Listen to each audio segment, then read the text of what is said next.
नमस्कार, स्वागत आप सभी का इंडिया न्यूज हरियाणा में। साथ में हूं आपकी कीर्ति कंसल और वक्त हो चला है फटाफट खबरों का। कोरोना की वैक्सीन का बेसब्री से इंतजार किया जा रहा है और इस बीच प्रधानमंत्री मोदी पुणे, अहमदाबाद और हैदराबाद में वैक्सीन सेंटर्स के दौरे पर हैं और इस दौरान पीएम मोदी वहां विकसित किए जा रहे कोविड-19 टीके से जुड़े कार्यों का जायजा लेंगे।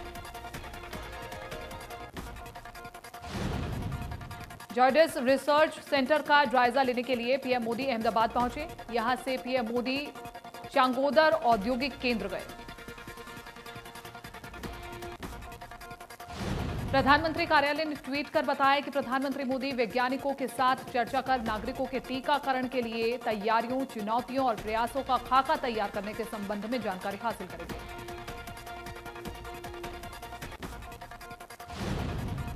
हरियाणा के रास्ते दिल्ली की ओर कूच कर रहे किसानों को दिल्ली में प्रवेश की इजाजत तो मिल गई, लेकिन कुछ किसान अब भी सिंधु बॉर्डर पर डटे हैं।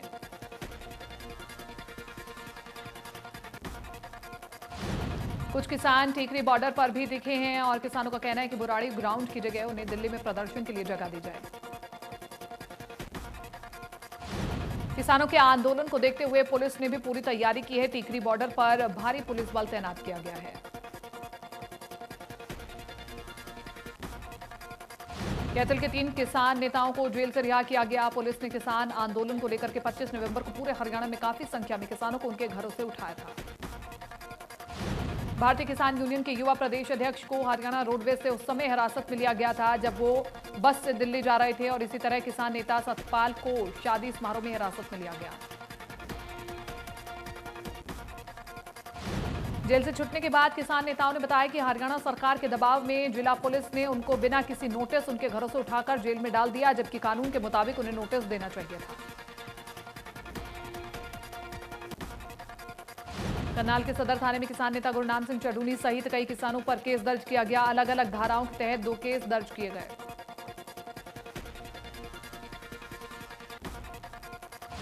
दिल्ली कूच के दौरान शिवकर बॉर्डर पर बैरिकेड तोड़ने पर पंजाब के किसानों के खिलाफ पेहोवा के साथ साथ शाहबाद में डिजास्टर मैनेजमेंट एक्ट की धारा के तहत केस दर्ज किया गया। शाहबाद में पुलिस से उलझने, बैरिकेड तोड़ने और हत्या के प्रयासों में 11 किसान नेता नामजद हैं, जबकि पेहोवा में 6 किसान नेता नामजद हैं। कृषि कानूनों के खिलाफ पंजाब से मार्च निकाल रहे किसानों को दिल्ली में प्रवेश की इजाजत मिल गई है। पुलिस ने किसानों को दिल्ली के बुराड़ी में मौजूद निरंकारी ग्राउंड में प्रदर्शन करने की इजाजत दी। हालांकि किसान इस दौरान दिल्ली के किसी और इलाके में नहीं जा सकेंगे। साथ ही इस दौरान पुलिस किसानों के साथ ही रहेगी। पूर्व सीएम हुड्डा ने कहा कि सरकार के जुबानी आश्वासन पर किसानों को भरोसा नहीं है। वहीं एमएसपी का कानून बनाए सरकार।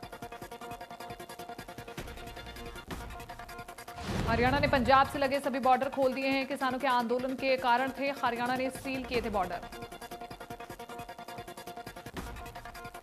हरियाणा के मुख्य सचिव विजय वर्धन की अध्यक्षता में प्रधानमंत्री जन विकास कार्यक्रम के लिए गठित राज्य स्तरीय समिति की बैठक संपन्न हुई। बैठक में पुस्तकालयों में पाठन सामग्री को लेकर के चर्चा हुई।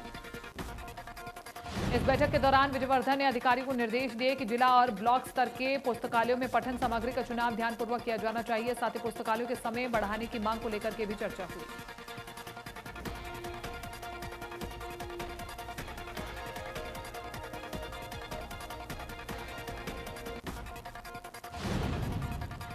कांग्रेस प्रदेश अध्यक्ष कुमारी शैलजा ने केंद्र सरकार के कृषि कानूनों को काले कानून बताया। कहा कि कांग्रेस हमेशा किसान के साथ खड़ी है। कुमारी शैलजा ने कहा कि कांग्रेस ने भी किसानों के हक में समर्थन दिया है। अब किसानों को भ्रमित नहीं किया जा सकता। पंचकुला में चाकू से हमला कर एक युवक को मौत के घाट उतार दिया गया। युवकों में हुए आपसी झगड़े के बाद एक युवक ने दूसरे पर चाकू से हमला किया। आरोपी युवक ने 2 युवकों पर हमला किया, जिनमें से एक की मौत हो गई जबकि दूसरा घायल हो गया। घायल युवक को इलाज के लिए अस्पताल ले जाया गया, जहां से उसे चंडीगढ़ रेफर कर दिया गया। कुरुक्षेत्र में बीजेपी के जिला कार्यालय का भूमि पूजन और उद्घाटन कार्यक्रम हुआ। आयोजित कार्यक्रम में मुख्य अतिथि के रूप में बीजेपी के प्रदेश प्रभारी विनोद तावड़े भी रहे मौजूद। बीजेपी प्रदेश अध्यक्ष ओपी धनखड़ ने पंजाब सरकार पर हमला बोलते हुए कहा कि किसानों का आंदोलन पंजाब के सीएम द्वारा प्रायोजित है।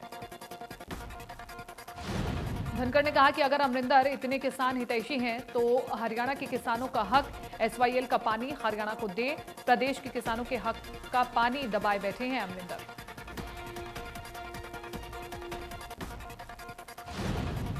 भिवानी में एक प्लाट को लेकर के दो पक्षों में विवाद हुआ। देखते ही देखते ये विवाद खूनी संघर्ष में बदल गया, जिसमें एक व्यक्ति की मौत हो गई और 10 से 12 अन्य लोग घायल हो गए। पूरा मामला फ्रेंड्स कॉलोनी की गली नंबर 11 का है, जहां पर एक प्लाट पर कब्जे को लेकर के विवाद ने खूनी संघर्ष का रूप ले लिया। दोनों पक्षों के दर्जनों लोगों ने एक दूसरे पर जमकर के पत्थरबाजी की। करीब 10 से 15 मिनट हुई इस पत्थरबाजी में दोनों पक्षों के करीब 10 से 15 लोग घायल हो गए। इन सभी को उपचार के लिए चौधरी बंसीलाल अस्पताल में भर्ती करवाया गया। भिवानी में दिल्ली जा रहे किसान मुढ़ाल के पास सड़क दुर्घटना का शिकार हो गए। ट्रक चालक ने दिल्ली कूच कर रहे ट्रैक्टर ट्रॉली को पीछे से टक्कर मार दी, जिससे ट्रैक्टर ट्रॉली में सवार 40 वर्षीय किसान की मौत हो गई। कृषि मंत्री नरेंद्र सिंह तोमर ने ट्वीट कर किसानों से अपील की है। उन्होंने कहा कि नए कानून बनाना समय की आवश्यकता थी। आने वाले कल में ये नए कृषि कानून किसानों के जीवन स्तर में क्रांतिकारी बदलाव लाने वाले हैं। कृषि मंत्री ने लिखा कि नए कृषि कानूनों के प्रति भ्रम को दूर करने के लिए वो सभी किसान भाइयों और बहनों को चर्चा के लिए आमंत्रित करते हैं। पंजाब के सीएम कैप्टन अमरिंदर ने ट्वीट किया कि किसानों की आवाज को अनिश्चितकाल के लिए नहीं दबाया जा सकता है। दिल्ली सीमाओं पर तनावपूर्ण स्थिति को कम करने के लिए केंद्र को भाकियू नेताओं के साथ तुरंत बातचीत शुरू करनी चाहिए। 3 दिसंबर तक इंतजार क्यों?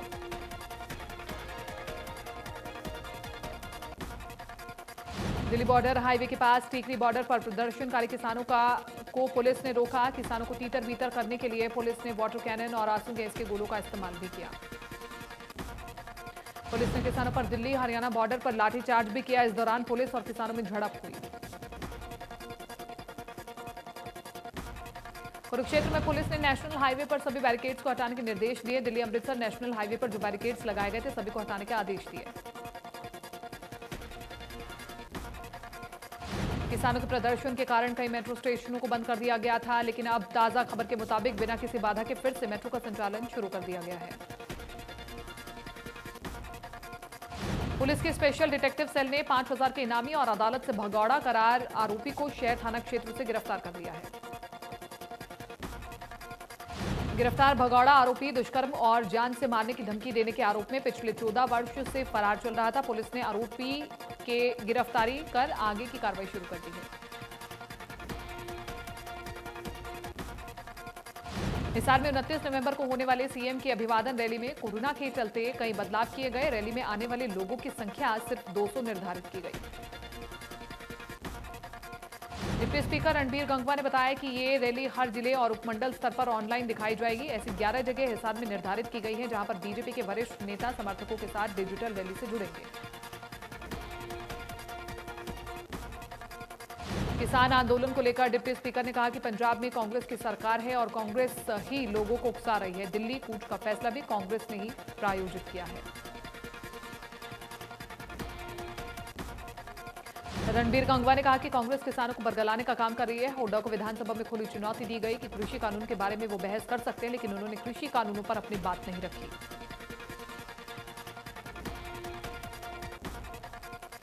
नूंह के पिपरौली गांव में घरेलू विवाद के चलते जन्म देने वाली मां ने अपनी ही 4 बेटियों की गला रेत करके जान ले ली। मौके पर बच्चियों की मौत हो गई। महिला ने खुद भी गला रेत कर जान देने की कोशिश की। फिलहाल महिला का अस्पताल में इलाज चल रहा है।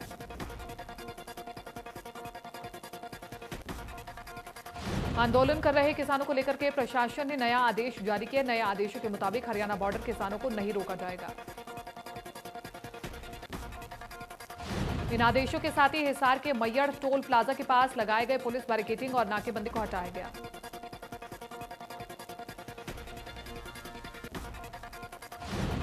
टोहाना में हरियाणा पंजाब बॉर्डर पर गाड़ियों को तोड़ने सहित सरकारी संपत्ति को नुकसान पहुंचाने पर ड्यूटी मजिस्ट्रेट की शिकायत पर पुलिस ने अज्ञात किसान आंदोलनकारियों के खिलाफ मामला दर्ज किया। डीएसपी ने बताया कि टोहाना की सीमा में सैकड़ों की संख्या में किसान अपने वाहनों सहित आ गए थे, जिन्हें सीमा पर रोक दिया गया, लेकिन शरारती तत्वों ने सरकारी संपत्ति को नुकसान पहुंचाया। नरवारा में किसानों का काफिला दिल्ली कूच करने के लिए पंजाब बॉर्डर क्रॉस करता हुआ शहर में पहुंचा। किसानों के कूच को देखते हुए प्रशासन ने तैयारियां की। हरियाणा के कई जिलों में उग्र होते किसान आंदोलन को देखते हुए सुरक्षा के मद्देनजर रोडवेज विभाग ने कई रूटों पर अगले आदेशों तक अपनी रोडवेज सेवा को बंद कर दिया।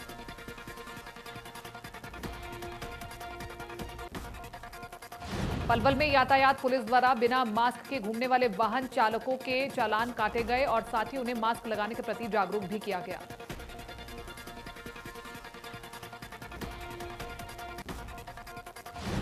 गांव खरौदा में शादी के दौरान हुई फायरिंग में 5 मासूम बच्चे बंदूक के छर्रे लगने से घायल हो गए। सभी को घायल हालत में अस्पताल में दाखिल किया गया। सभी घायलों की हालत खतरे के बाहर बताई जाती है। पुलिस ने अज्ञात आरोपी के खिलाफ मामला दर्ज कर जांच शुरू कर दी है।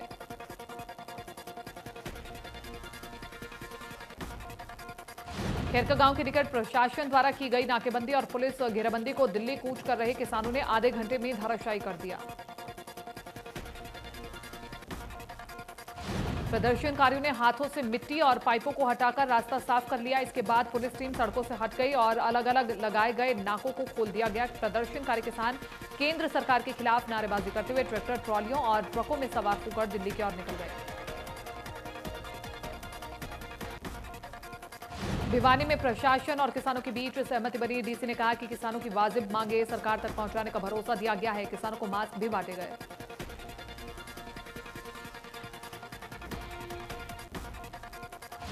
सोनीपत पानीपत बॉर्डर पर पुलिस और किसानों के बीच तनावपूर्ण माहौल। किसानों का एक जत्था पानीपत सोनीपत हल्दाना बॉर्डर पर पहुंचा और पुलिस की लगाई गई बैरिकेड्स किसानों ने हटाए। किसानों और पुलिस में इस दौरान टकराव देखने को मिला। किसानों को रोकने के लिए पुलिस को वाटर कैनन का इस्तेमाल करना पड़ा। विधायक नंदपाल रावत ने अपने भतीजे का मात्र 1 रुपए में रिश्ता कर दहेज प्रथा के खिलाफ समाज के लिए एक मिसाल पेश की। रोहतक में किसानों ने टोल के पास बने बैरिकेड तोड़ दिए, जिसके बाद किसान दिल्ली की ओर निकल चुके। पंजाब से लगातार आ रहे किसानों के जत्थे। करनाल के गांव जलमाना के पास हुआ सड़क हादसा। कार को ट्रैक्टर ट्रॉली ने मारी टक्कर। एक व्यक्ति की हादसे में मौत। मृतक की पत्नी और 2 बच्चे घायल हो गए। तीनों की हालत गंभीर है। पुलिस ने केस दर्ज कर जांच शुरू की।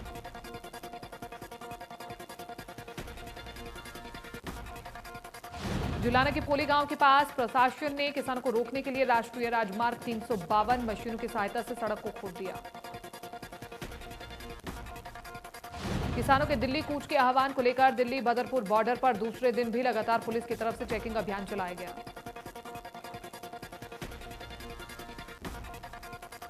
परिवार पहचान पत्र बनाने के लिए पैसे ऐंठने वाले कॉमन सर्विस सेंटर के संचालकों और नगर पालिका प्रशासन ने सख्त हिदायत जारी कर दी है।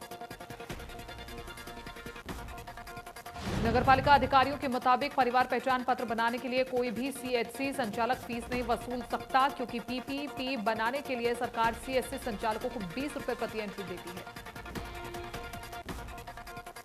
उपभोक्ता के लिए पीपीपी निःशुल्क है। यदि कोई सीएससी संचालक पीपीपी की एवज में चार्ज वसूलता है तो उसको लाइसेंस भी रद्द कर दिया जाता है। घरौंडा के बलहेड़ा गांव में 2 बाइक सवार बदमाशों ने शादी समारोह से लौट रहे एक व्यक्ति की गोली मारकर के हत्या कर दी। हमलावरों ने ताबड़तोड़ 4 गोलियां चलाई और मौके से फरार हो गए। ग्रामीणों ने एक बदमाश की मुंडी गड़ी के पास दबोच लिया और पुलिस के हवाले कर दिया। एक हत्या आरोपी मृतक का ममेरा भाई बताया जा रहा है। पुलिस ने हत्या के मामले में जांच शुरू कर दी है। सिरसा से दिल्ली कूच कर रहे किसानों के जत्थे को रोकने के लिए प्रशासन ने रोड ब्लॉक किए थे। रोड ब्लॉक होने की वजह से एक बारात जाम में फंस गई।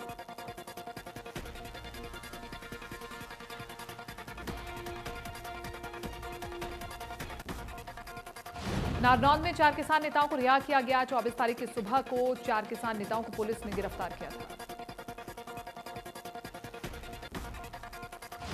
बीजेपी ने बिहार से सुशील कुमार मोदी को राज्यसभा उम्मीदवार बनाया। रामविलास पासवान के बनने के बाद खाली हुई थी सीट।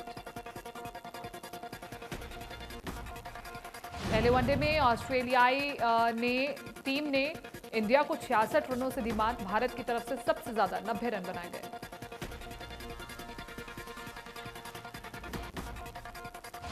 बॉलीवुड एक्ट्रेस कंगना रनौत की पाली हिल स्थित दफ्तर को तोड़े जाने के संबंधित मामले पर बॉम्बे हाई कोर्ट के फैसले के मुताबिक कंगना के दफ्तर में हुए नुकसान का मूल्यांकन किया जाएगा। कोर्ट ने साफ कहा है कि कंगना द्वारा तोड़फोड़ में हुए नुकसान के बयान का वो समर्थन नहीं करते हैं। कोर्ट ने माना कि ये सभी चीजें कंगना को धमकाने के मकसद से की गई और बीएमसी की मंशा ठीक नहीं थी। प्रदेश में पिछले 24 घंटे कोरोना के 2135 नए केस आए हैं सामने। पिछले 24 घंटे में 29 मरीजों की मौत। एक्टिव केस का आंकड़ा 20,400 के पार। गुरुग्राम में 698 नए मरीजों की पहचान। 4 मरीजों की जान चली गई। टोटल केस 47,000 से ज्यादा। फरीदाबाद में 468 नए केस मिले। 5 मरीजों की कोरोना की वजह से मौत हो गई। कुल केस का आंकड़ा 39,000 के पार। देश में 24 घंटे में 41,353 नए केस मिले हैं और 486 मरीजों की मौत हुई है। 93,51,000 से ज्यादा टोटल केस हुए। 4,53,000 से ज्यादा एक्टिव केस। दिल्ली पर कोरोना का शिकंजा। 24 घंटे में सामने आए 5,482 नए केस। 98 लोगों की हुई मौत। 38,000 से ज्यादा एक्टिव केस। महाराष्ट्र में कोरोना से एक दिन में हुई 85 मरीजों की मौत और कुल मौत का आंकड़ा हुआ 46,898 के पार। अब भी 87,969 केस एक्टिव। तमिलनाडु में कोरोना से हाहाकार। एक दिन में आए 1,442 नए केस। अब भी 11,000 से ज्यादा केस एक्टिव। अब तक 11,681 से ज्यादा की मौत।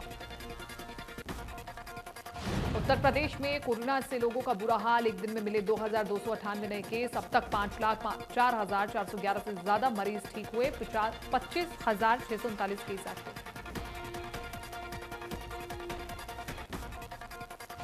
राजस्थान में कोरोना के 28,000 से ज्यादा केस एक्टिव। एक दिन में 3,093 नए केस आए सामने। मरीजों का आंकड़ा हुआ 2,60,000 के पार।